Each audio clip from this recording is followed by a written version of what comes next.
আসসালামু আলাইকুম সুপ্রিয় শিক্ষার্থীবৃন্দরা, আসসালামু আলাইকুম।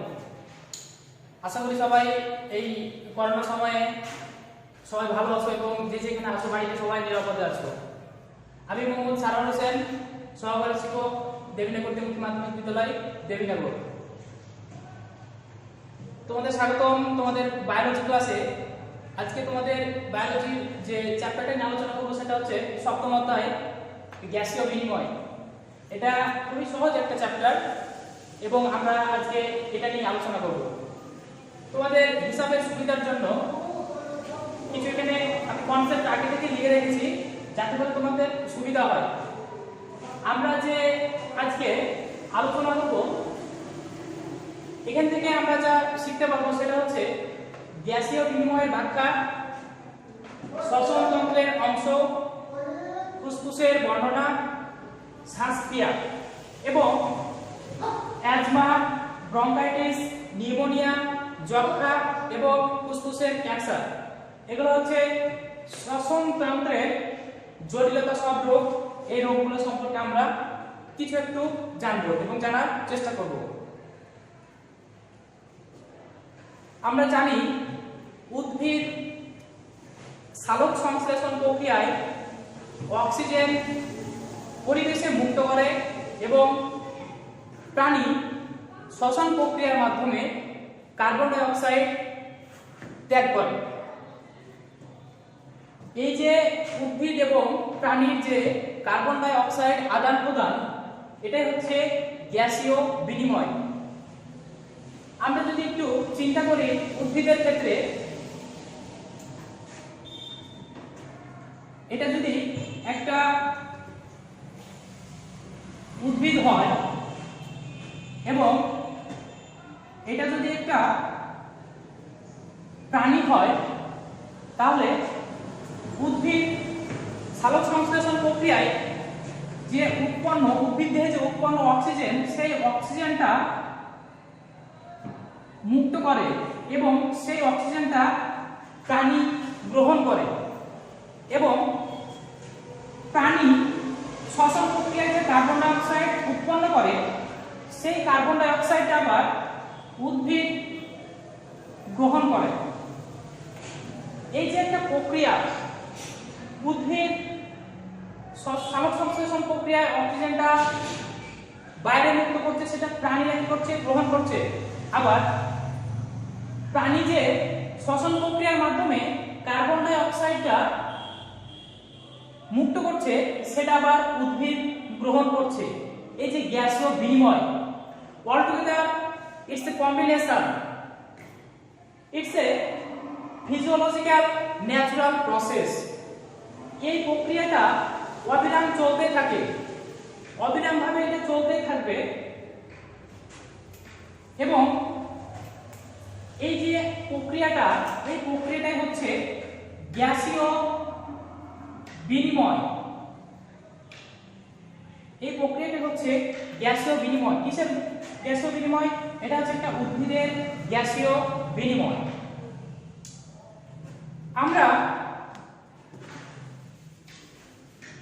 এখানে একটা রিঅ্যাকশন লিখে রেখেছি আমি তোমাদের সুবিধার জন্য। এই রিঅ্যাকশনটা হয়তো তোমরা আগেও পড়েছো, সহজ একটা রিঅ্যাকশন। এটা হচ্ছে গ্লুকোজ।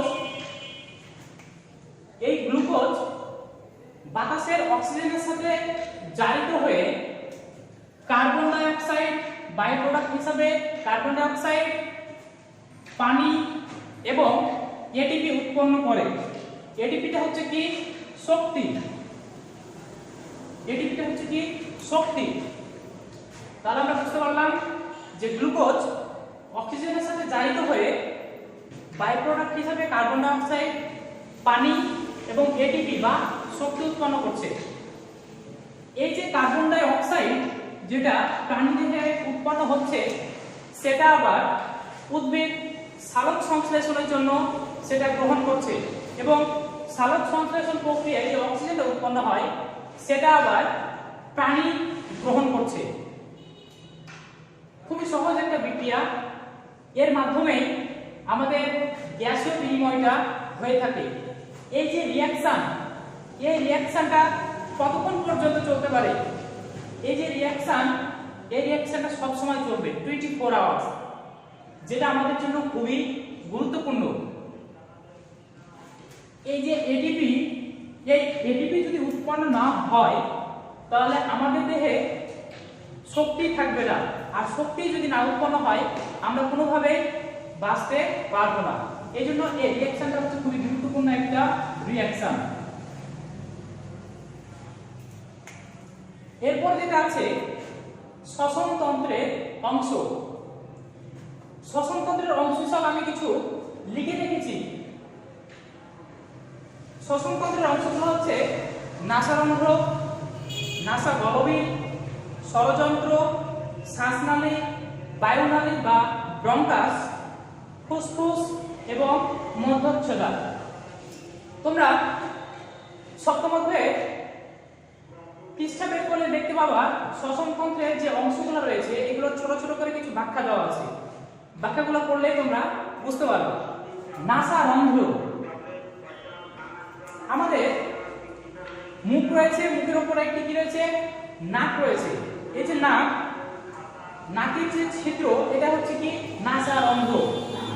এই নাসারন্ধ্র দিয়ে বাইরের যে পরিবেশের যে অক্সিজেন, এই অক্সিজেন আমরা গ্রহণ করি। নাসাগহ্বর, নাসারন্ধ্রের ঠিক পরেই স্বরযন্ত্রের একটু উপরে রয়েছে আমাদের নাসাগহ্বর, এবং এই নাসাগহ্বরের পিছনের অংশে এপিগ্লটিস বা উপজিহ্বা নামে একটি অংশ রয়েছে, যেটি ঢাকনা হিসাবে কাজ করে।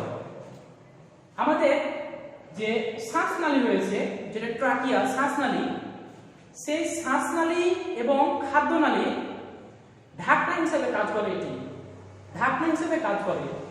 আমরা যে বাইরের পরিবেশ থেকে অক্সিজেন গ্রহণ করি সেই অক্সিজেনটা শ্বাসনালী দিয়ে ফুসফুসে প্রবেশ করে এবং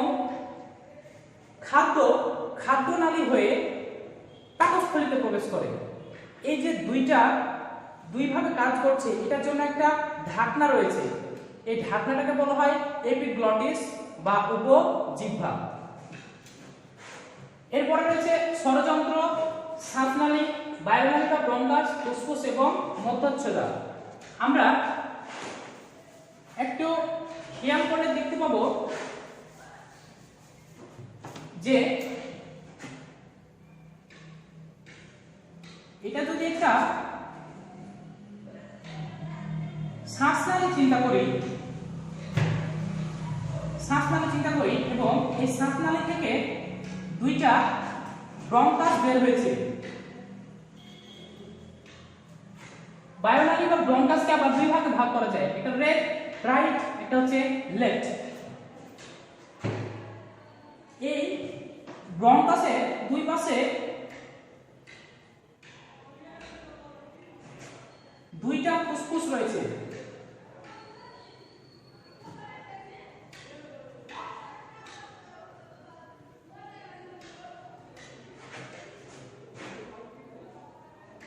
যে দুইটা ফুসফুস রয়েছে এবং এই যে শ্বাসনালী, এই শ্বাসনালী কিছু কার্টিলেজ, বৃত্তাকার কার্টিলেজ দ্বারা গঠিত। এটা হচ্ছে শ্বাসনালী।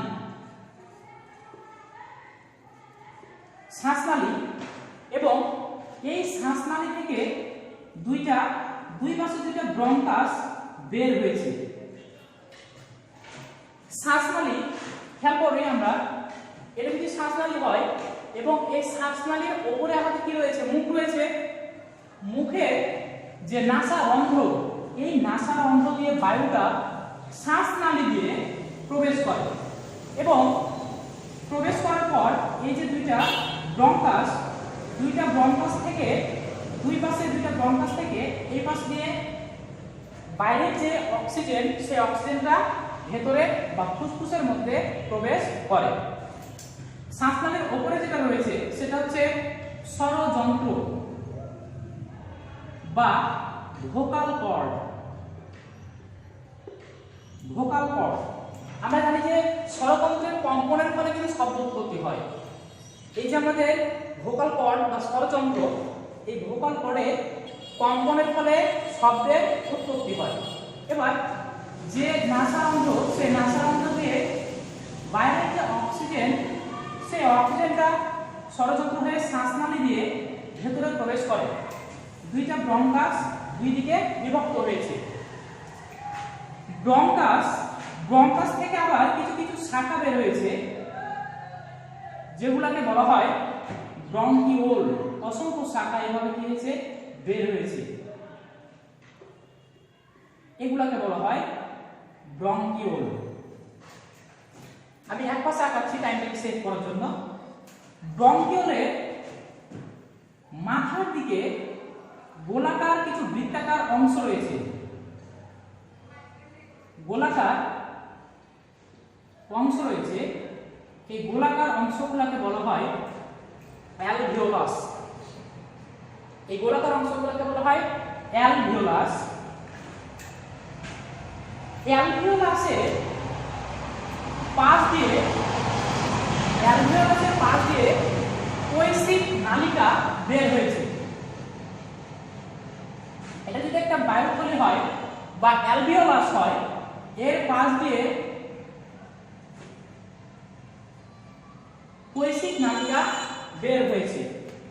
কৈশিক নালিকা, এই কৈশিক নালিকার ভেতর দিয়ে রক্ত প্রবাহিত হচ্ছে। রক্তের যে ফ্লো, এই রক্তটা অবিরাম প্রবাহিত হচ্ছে এবং অ্যালভিওলাস এই রক্ত থেকে অক্সিজেনটা কি করে, গ্রহণ করে। অ্যালভিওলাস থেকে অক্সিজেন গ্রহণ করে এবং রক্তের যে কার্বন ডাই অক্সাইড, সেটা অ্যালভিওলাসে প্রবেশ করে। এটা হচ্ছে মূলত অন্তঃশ্বসন। আমরা শ্বসনকে দুই ভাগে ভাগ করতে পারি, একটা হচ্ছে বহিঃশ্বসন এবং একটা হচ্ছে অন্তঃশ্বসন। বহিঃশ্বসন আমরা যেটা অক্সিজেন বাইরের পরিবেশ থেকে শ্বসন প্রক্রিয়ার মাধ্যমে আমরা যে অক্সিজেনটা আমাদের ভিতরে যাচ্ছে, ফুসফুসে যাচ্ছে, এবং আবার ফুসফুস থেকে যে কার্বন ডাই অক্সাইড বের হচ্ছে বাইরে, আবার বাইরে বাতাসে মুক্ত হচ্ছে, সেটা হচ্ছে বহিঃশ্বসন। এটা হচ্ছে মূলত বহিঃশ্বসন। এবং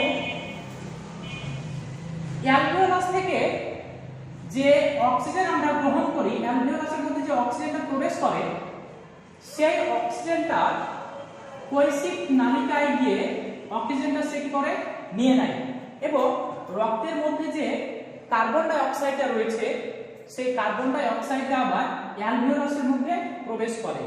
এটা হচ্ছে অন্তঃশ্বসন। তাহলে আমরা শ্বসনকে দুই ভাগে ভাগ করতে পারি, একটা হচ্ছে বহিঃশ্বসন এবং একটা হচ্ছে অন্তঃশ্বসন। এই যে ফুসফুস, দুই পাশে দুইটা ফুসফুস রয়েছে। ফুসফুসের ঠিক এই জায়গার উপরে রয়েছে হার্ট বা হৃৎপিণ্ড। দুই ফুসফুসের মাঝখানে সামান্য বাম দিকে, দুই ফুসফুসের মাঝখানে সামান্য বাম দিকে, এজন্য দুইটা ফুসফুসের মধ্যে বাম ফুসফুসের চাইতে ডান ফুসফুসটা একটু বড় হয় এবং ভরেও কিন্তু বেশি হয়। ডান ফুসফুসের ওজন হচ্ছে 700 গ্রাম এবং বাম ফুসফুসের ওজন হচ্ছে 650 বা 650 গ্রাম। এই যে শ্বাসনালীর মধ্য দিয়ে যে বাইরে যে অক্সিজেন ফুসফুসের মধ্যে প্রবেশ করছে এবং এই যে ফুসফুসের যে কার্বন ডাই অক্সাইড সেটা বাইরে মুক্ত হচ্ছে, এটা কিসের ফলে হচ্ছে? সংকোচন এবং প্রসারণের ফলে। এই সংকোচন প্রসারণটা নির্দেশ করে ডায়াফ্রাম। ডায়াফ্রাম বা মধ্যচ্ছদা। এই যে মধ্যচ্ছদা, ফুসফুসের ঠিক নিচে একটা ডায়াফ্রাম রয়েছে।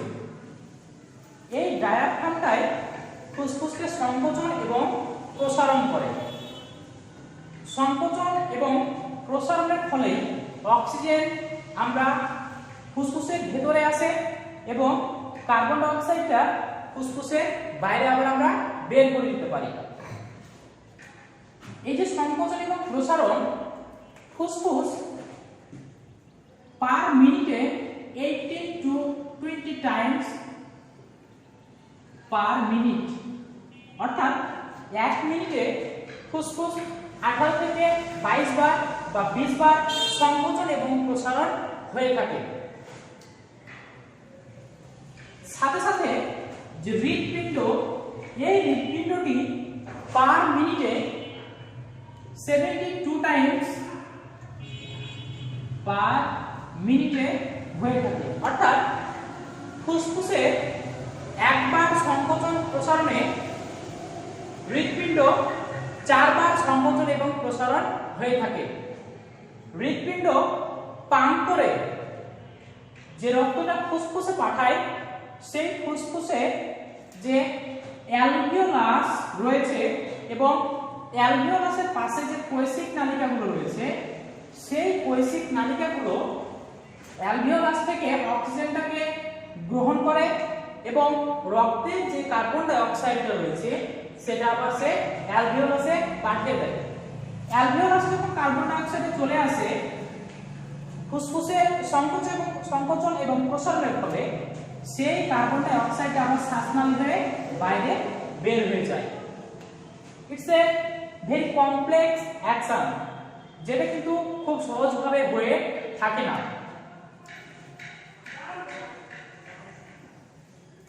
এই যে ডায়াফ্রাম, এই ডায়াফ্রামটা আমরা তোমাদের সপ্তম অধ্যায়ের চ্যাপ্টারটা খুলে দেখতে পাবা, শ্বাসক্রিয়া রয়েছে। সেই শ্বাসক্রিয়াটা যদি একটু ভালো করে পড়ো তাহলে বুঝতে পারবা ডায়াফ্রামের কাজটা আসলে কি। ডায়াফ্রামটা হচ্ছে একটা প্রসারিত ছাতার মতো, ডায়াফ্রামটা যখন সংকুচিত হয়ে নিচের দিকে নেমে আসে, ফুসফুসের আয়তনটা বেড়ে যায়। ডায়াফ্রাম যখন সংকুচিত হয়ে নিচের দিকে নেমে আসে, ফুসফুসের আয়তন বেড়ে যায়। ফুসফুসের আয়তন বেড়ে যায়, ঠিক ওই সময় বাইরের যে বাতাস বা অক্সিজেন ফুসফুসের মধ্যে প্রবেশ করে। ঠিক তেমনই ভাবে যখন ডায়াফ্রামটা প্রসারিত হয়ে উপরের দিকে উঠে আসে, ঠিক ওই সময় ফুসফুসের আয়তনটা কমে যায় এবং কমে গিয়ে ভেতরের যে কার্বন ডাই অক্সাইড সেটা বাইরে সে মুক্ত করে দেয়। আমি আবার বলি, ডায়াফ্রামটা কিভাবে সংকোচন এবং প্রসারণের ফলে আমাদের শ্বসন ক্রিয়াটা সম্পূর্ণ হয়। এই যে ডায়াফ্রামটা হচ্ছে একটা প্রসারিত ছাতার মতো। ডায়াফ্রামটা যখন সংকুচিত হয়ে নিচের দিকে নেমে আসে, ঠিক ওই সময় ফুসফুসের আয়তনটা বেড়ে যায়। ফুসফুসের আয়তন বেড়ে গেলে ভেতরে বায়ুর চাপে কমে যায়, ফলে বাইরের যে অক্সিজেন, সে অক্সিজেনটা ফুসফুসের মধ্যে প্রবেশ করে এবং ডায়াফ্রামটা যখন প্রসারিত হয়ে উপরের দিকে উঠে ফুসফুসের আয়তনটা কমে যায় এবং ওই সময় ফুসফুসের ভেতরে যে কার্বন ডাই অক্সাইড সেটা বাইরে মুক্ত হয়। নিশ্চয় বুঝতে পেরেছো তোমরা? এইভাবে ঠিক ডায়াফ্রামটা কাজ করে থাকে। আমরা যেটা এরপরে দেখব, গ্যাসীয় বিনিময়টা সাধারণত দুই ভাবে হয়ে থাকে। একটা হচ্ছে অক্সিজেন শোষণ এবং আরেকটি হচ্ছে কার্বন ডাই অক্সাইড পরিবহন। তোমরা জেনে থাকবে রক্তের মধ্যে হিমোগ্লোবিন নামক একটি যৌগ রয়েছে।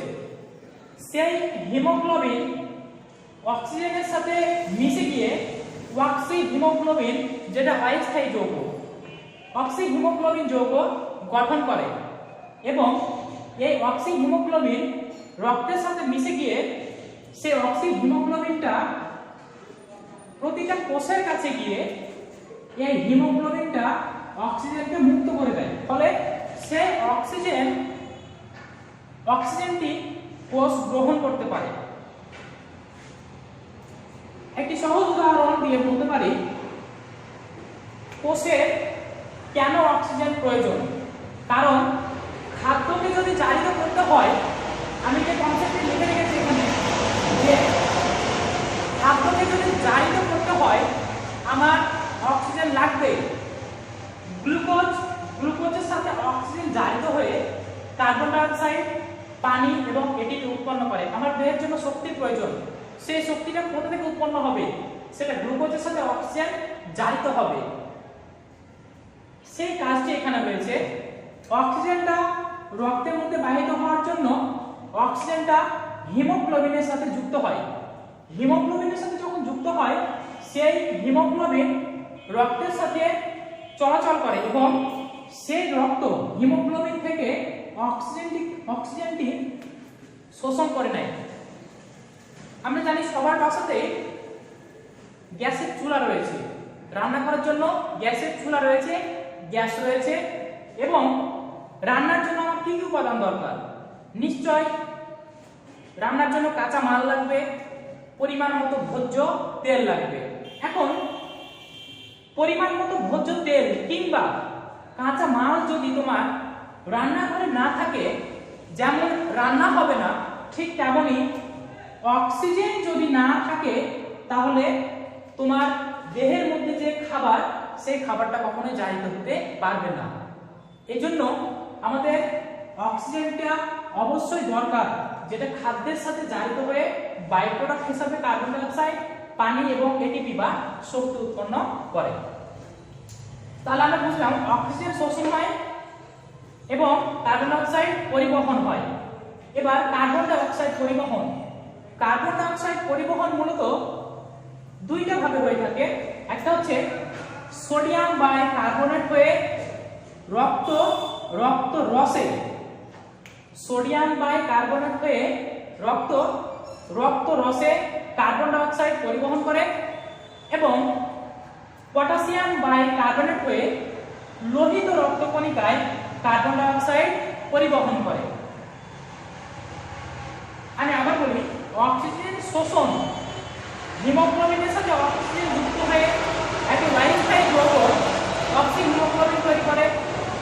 সেই অক্সিজেন হিমোগ্লোবিন কোষে গিয়ে সেই হিমোগ্লোবিনটা অক্সিজেনকে মুক্ত করে দেয়। ফলে প্রতিটি কোষ সেই হিমোগ্লোবিন থেকে অক্সিজেনটা সহজে গ্রহণ করতে পারে। কার্বন ডাই অক্সাইড পরিবহন হয় দুইটি মাধ্যমে। একটি হচ্ছে সোডিয়াম বাইকার্বনেট হয়ে রক্ত রসে এবং পটাশিয়াম বাইকার্বনেট হয়ে লোহিত রক্ত কণিকায়। এটা হচ্ছে গ্যাসীয় বিনিময়। খুবই সহজ এবং সহজভাবে তুলে ধরার চেষ্টা করেছি, নিশ্চয়ই তোমরা বুঝতে পেরেছো। এরপরে তোমাদের সপ্তম অধ্যায়ের শেষের দিকটা যদি একটু পড়ো, দেখতে পাবে সেখানে কিছু শ্বসনতন্ত্রের জটিলতা বিষয়ক রোগ রয়েছে। অ্যাজমা, ব্রঙ্কাইটিস, নিউমোনিয়া, যক্ষ্মা এবং ফুসফুসের ক্যান্সার। এগুলো হচ্ছে সবই শ্বসনতন্ত্রের জটিলতা সম্পন্ন রোগ। নিউমোনিয়া, আমরা জানি নিউমোনিয়া হচ্ছে শ্বসনতন্ত্রের একটি রোগ এবং এই রোগের কারণ, লক্ষণ, প্রতিকার, প্রতিরোধ এবং চিকিৎসা, এই যে পাঁচটি কনসেপ্ট আমি লিখে রেখেছি, এই পাঁচটি রোগের কারণ, লক্ষণ, প্রতিকার, প্রতিরোধ এবং চিকিৎসা, এগুলো তোমরা একটু ভাষায় ভালো করে পড়বে, নিশ্চয়ই বুঝতে পারবে। আমরা জানি নিউমোনিয়া রোগের কারণ কি? নিউমোনিয়া রোগের কারণ হচ্ছে নিউমোকক্কাস নামক একটি ব্যাকটেরিয়া। নিউমোকক্কাস, নিউমোনিয়া রোগের কারণ হচ্ছে নিউমোকক্কাস নামক একটি ব্যাকটেরিয়ার কারণে নিউমোনিয়া হয়ে থাকে। এরপরে রয়েছে কারণ, লক্ষণ। নিউমোনিয়া রোগের লক্ষণ কি? অতিরিক্ত ঠান্ডা লাগবে, কাশি হবে, শ্বাস প্রশ্বাসে কষ্ট হবে। যেহেতু এটি শ্বসনতন্ত্রের জটিলতা বিষয়ের রোগ, সেহেতু নিউমোনিয়া রোগের কারণে অতিরিক্ত শ্বাসকষ্ট হবে। এই যে নিউমোনিয়া রোগের প্রতিকার কি, প্রতিরোধ কি এবং চিকিৎসা কি, এগুলো তোমরা যদি বাসায় একটু ভালো করে দেখো, আমার মনে হয় নিশ্চয় তোমরা এগুলো বুঝতে পারবে। নিউমোনিয়া। এরপরে রয়েছে যক্ষ্মা। যক্ষ্মা হলে রক্ষা নাই, কিন্তু এই কথার এখন আর ভিত্তি নেই, কারণ যক্ষ্মার প্রতিষেধক যে টিকা, সেই টিকা এখন আবিষ্কার হয়েছে। এই যে যক্ষ্মা, এই যক্ষ্মা রোগের কারণটা কি? যক্ষ্মা রোগের কারণ হচ্ছে একটি ব্যাকটেরিয়ার কারণ, মাইকোব্যাকটেরিয়াম টিউবারকিউলোসিস। মাইকোব্যাকটেরিয়াম টিউবারকিউলোসিস এই ব্যাকটেরিয়ার কারণে যক্ষ্মা রোগ হয়ে থাকে। এবার যক্ষ্মা রোগের লক্ষণগুলো কি কি, আমরা কি কি লক্ষণ দেখলে বুঝতে পারবো তার যক্ষ্মা হয়েছে। যক্ষ্মা রোগের কারণ হচ্ছে অতিরিক্ত কাশি হবে, কাশির সাথে কফের সাথে রক্ত বের হয়ে আসবে, শারীরিক ওজন কমতে থাকবে, শারীরিক অসুস্থতা উপলব্ধি করবে এবং শারীরিক ওজন আস্তে আস্তে কমতে থাকবে, তোমার খাওয়া দাওয়ার অরুচি হবে। এই সবই হচ্ছে কি যক্ষ্মার লক্ষণ। এই লক্ষণগুলো দেখলে আমরা সহজে বুঝতে পারবো যে যক্ষ্মা হয়েছে।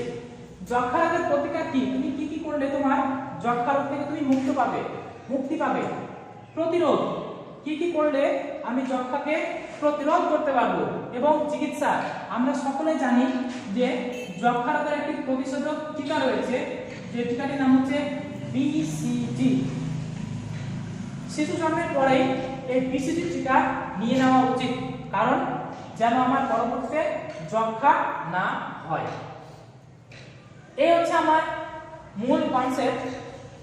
একেবারে খুব কম সময়ের মধ্যে এবং কয়েকটি কনসেপ্ট জানা থাকলে তুমি এই গ্যাসের বিনিময় চ্যাপ্টারটা সহজেই শেষ করতে পারবে।